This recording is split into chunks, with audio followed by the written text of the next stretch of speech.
Members of the state legislature, members of our federal legislature, I think they understand that this is a huge problem.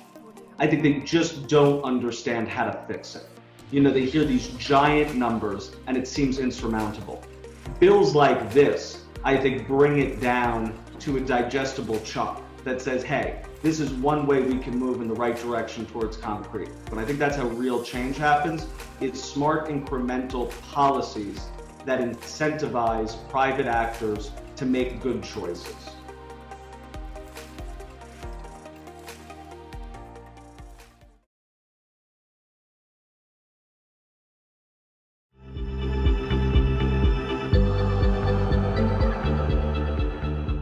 So next, I'd like to call on Assemblyman Carroll.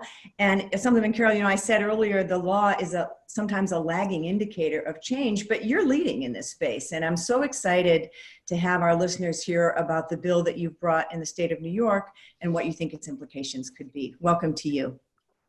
Thank you, Anne, and good morning or good afternoon to everyone on the panel and listening to us live. So the bill that you have referenced is the Low Embodied Carbon Concrete Leadership Act, which is a bill that came out of a piece of landmark legislation that New York State passed in 2019, which was the Climate Leadership and Community Protection Act. And that bill, what that did was it set posts for New York to meet by 2040 and then 2050. So to reduce all electric emissions by 100% by 2040 from 1990 levels, and to reduce carbon emissions generally throughout the state by 85% by 2050. And after talking to some advocates and helping draft that bill, we realized we would never reach those 2050 goals of reducing carbon emissions by 85%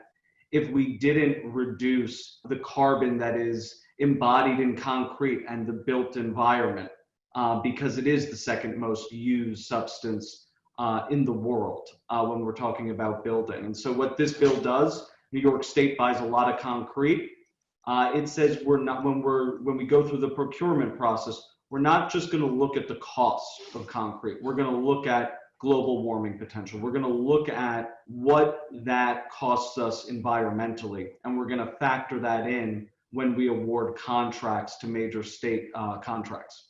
Okay, let's tease that out just a little bit for our listeners, because I think a lot of us are familiar with lowest bid contracts and needs of state governments to go with the lowest bid. And what you said is really important, because your law builds in flexibility to pay a little more in the short term for a product that is actually going to have long-term consequences that will reduce costs over time.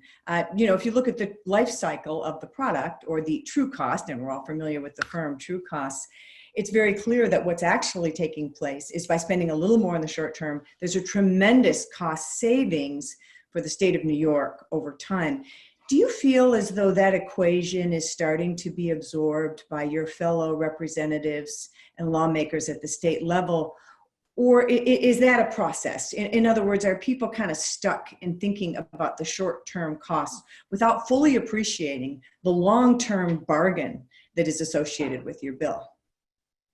Well, look, it's a wonderful question, Anne, and I think all of these, when you're talking about a state as large as New York and other large states, the numbers get humongous very quickly, and lots of these things can seem insurmountable when you're talking about them and the scope that they are. And so what this bill does is, I think it brings it down to something that is tangible and tactile.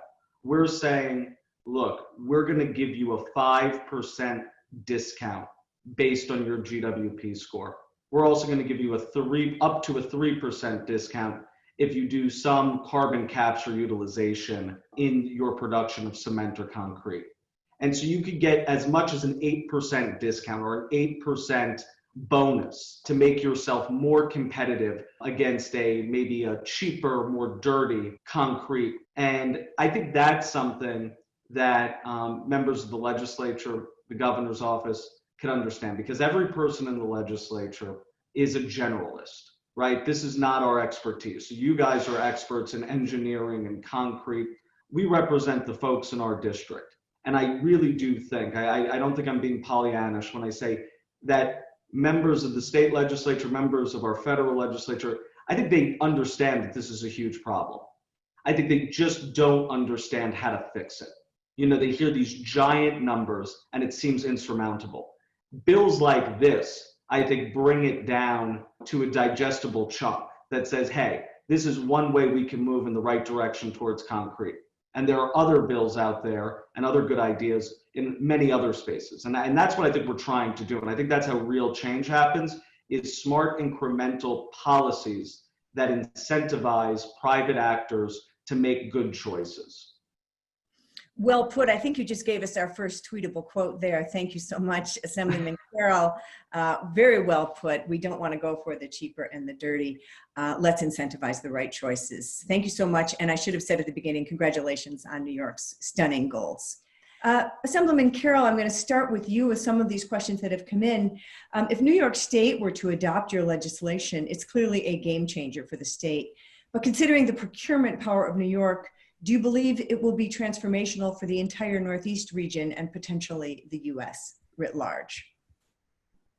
Well, you know, I think the purchasing power of the state of New York, of course, will then, you know, move private actors in other states in and around the Northeast. And so the hope is, right, and that's why this is such a great piece of public policy, is by just changing what the state of New York will buy, you possibly change what half a dozen or 10 other states will buy, and also private actors, because I'm no expert in how one produces cement or concrete, but from what I've been told when I talk to experts, is that when someone creates that, they're unlikely to start changing it for each and every client. And so if they create a mix for New York that will work in private industry or for other states, suddenly more and more people are going to look to adopt that mix. And, you know, having one large actor make a big change, obviously it makes it easier for others to follow suit. So I hope by getting New York to make this change, we'll get others to join us.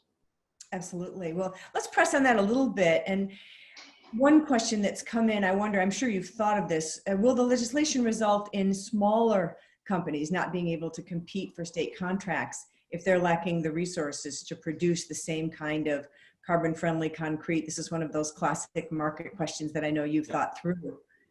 So, yeah, I mean, that's always the fear, right? That whenever government creates new regulation, it is large actors who are able to adapt, and small actors are wiped out because they don't have the resources to compete or to change. Baked in the bill, we actually have a tax credit for ready-mix concrete producers and aggregate producers that allows them to get the technology to find their GWP score, their global warming potential score. And so that's one of the ways that we build into the bill a way for smaller producers to take part in this bill and in reducing their carbon footprint and the global warming potential of their product. I see. So it sounds like you've thought about that and you're aiming to be as inclusive as possible.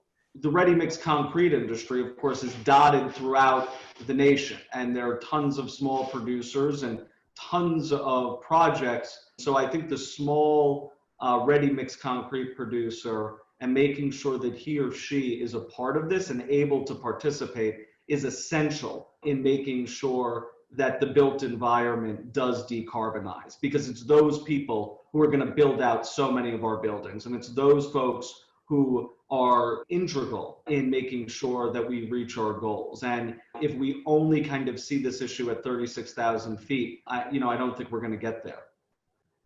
Thank you, Assemblyman Carroll. What do you think about that, Jay? I know you've given this a lot of thought, and what you're doing is you're really looking to transform the industry. And I know there are many players of many sizes. Your thoughts on the question that I posed to Assemblyman Carroll? Sure, and Assemblyman Carroll's leadership is dead on. What we want to see is our customers demanding low carbon products, and we want to produce those. We want to produce those cements and make them available to the small customer, because they're our customer, and the more that we can get the momentum behind that demand, and our customer coming to us and saying, we need a solution because we want to be competitive, And the more that we can get momentum behind New York, behind these recommendations, then the more we can be a part of leading that change, and then others will follow. So